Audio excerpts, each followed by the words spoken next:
ગોસ્વામી મિત્તલ છે અને હું આંગણવાડીમાં વર્કર તરીકેની ફરજ બજાવું છું. આજે કેટલા મહિનાથી હાઈકોર્ટનો ચુકાદો આવી ગયો છે કે અમારો સમાવેશ વર્ગ 3 અને 4 માં કરવામાં આવે અને અમને લઘુત્તમ વેતન ચૂકવવામાં આવે, છતાં પણ સરકાર દ્વારા કોઈ પણ પગલાં લેવામાં આવી રહ્યા નથી. 10,000 રૂપિયામાં અમારે કઈ રીતે આટલું બધું કામ કરવું? અને પહેલા તો ઓનલાઈન કામગીરી એટલી છે કે અમારા મોબાઈલ પણ પ્રોપર ચાલતા નથી, મોબાઈલ અમારા બંધ થઈ ગયા છે, છતાંય ઉપરથી એટલું પ્રેશર છે કે ઓનલાઈન કામ પૂરું કરો. હવે અમે ઓનલાઈન કામ પૂરું કરીએ કે બાળકોને પૂર્વ પ્રાથમિક શિક્ષણ આપે, અમને એ પ્રમાણે વેતન આપે તો અમે અને કામગીરીનું ભારણ ઓછું કરે, એ જ અમારી અત્યારે મુખ્ય માંગ છે. અને હાઈકોર્ટના ચુકાદાનો અમલ કરે, અમને કાયમી કરે અને વર્ગ 3 અને 4 માં અમારો સમાવેશ કરે.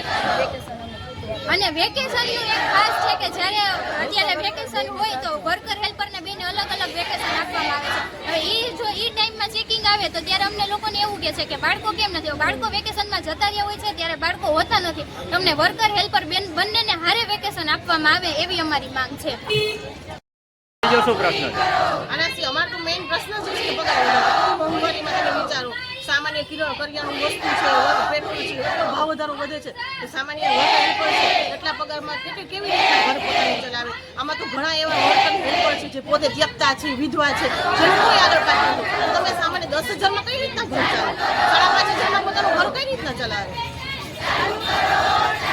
અમારી માંગ એ છે કે રાજ્ય સરકારે 2022માં અમને પગાર વધારો અને કેન્દ્ર સરકારે લાસ્ટ 2018માં કર્યું હતું. એના પછી અમને કંઈ જ પગાર વધારો કર્યો નથી. હાઈકોર્ટનો ચુકાદો આવી ગયો હતો કે 26,000 વર્કર બેનને પગાર અને 20,000 છે ને હેલ્પર બેનને પગાર આપવાનો છે, પણ એનો પણ હજી સુધી અમલવારી કરવામાં આવી નથી.